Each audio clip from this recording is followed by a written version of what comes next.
Hi, I'm Annapolis Mayor Josh Cohen with your weekly video update for Tuesday, March 9th, 2010. And this week I'm going to talk about the budget, just like I did last week. Last night, Monday, March 8th, I submitted my State of the City address and proposed fiscal year 2011 budget to the City Council. The City Code requires the mayor to present the proposed budget by the second Monday in March each year. I want to share three main points about the budget. First off, the proposed budget does not raise the property tax rate. As a result, spending is down. The previous budget was $86.5 million. My proposed budget is $80 million, a drop of $6.5 million, which we went back 20 years, and it's the first time in these past 20 years when a budget is actually smaller than the previous years. That represents a 7.5% drop in spending. Second point is that despite cuts I've been forced to make, I protect public safety because my proposed budget does not eliminate a single sworn police officer or firefighter from the budget. Currently, there are 121 sworn police officers, 133 sworn firefighters, and not one of them is going to lose their job in my proposed budget. And the third point is that my proposed budget includes a number of restructuring and consolidation of various functions. Specifically eliminating 3 departments and department head positions: Economic Development, Central Services, and the Office of Emergency Management. And I want to talk specifically about Economic Development because that is my top priority. We need a better vision for economic development in Annapolis. We need to much more aggressively recruit as well as retain our existing businesses, and we need to do a better job of partnering with our partners in the private sector, the Conference and Visitors Bureau, the Chamber of Commerce, as well as business associations around the city.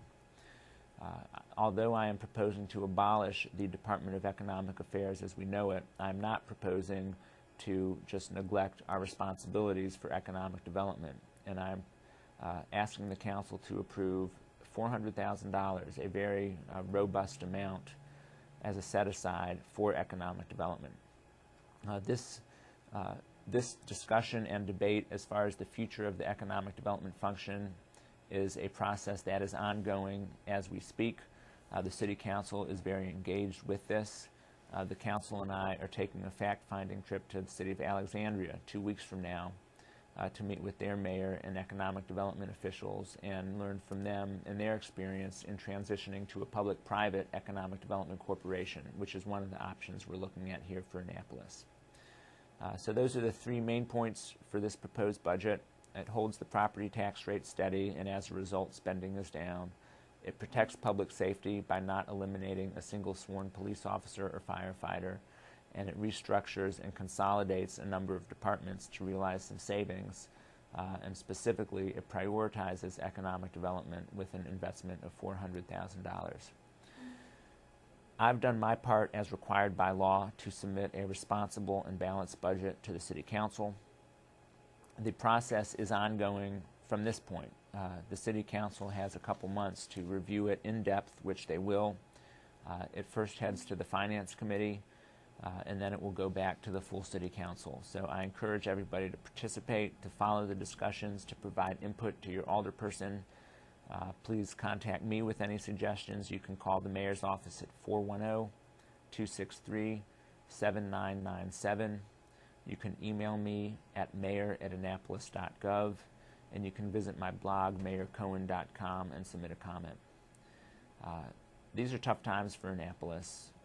Friday was my toughest day in 8 years in elective office when I had to lay off employees who lost their jobs through no fault of their own. And it's a shame because employees did not create this budget deficit, but because personnel makes up such a huge portion of the budget, despite my efforts to control spending everywhere else from day one of taking office, there was just no other way to close the budget deficit than to resort to layoffs. So we're all being affected, not only city residents and taxpayers who will see some impact on services such as going from twice a week to once a week trash collection. My budget proposes to eliminate the C60 bus route which goes out to BWI, but our city employees are affected, and I ask everyone to keep our employees in their thoughts. My administration is working diligently to assist each employee individually who has been laid off. We've set up several sessions with Anne Arundel Workforce Development Corporation to do what we can to assist our laid off employees in finding new employment. These are tough times, but we're all in this together, and we will all get through this together. Thank you for listening.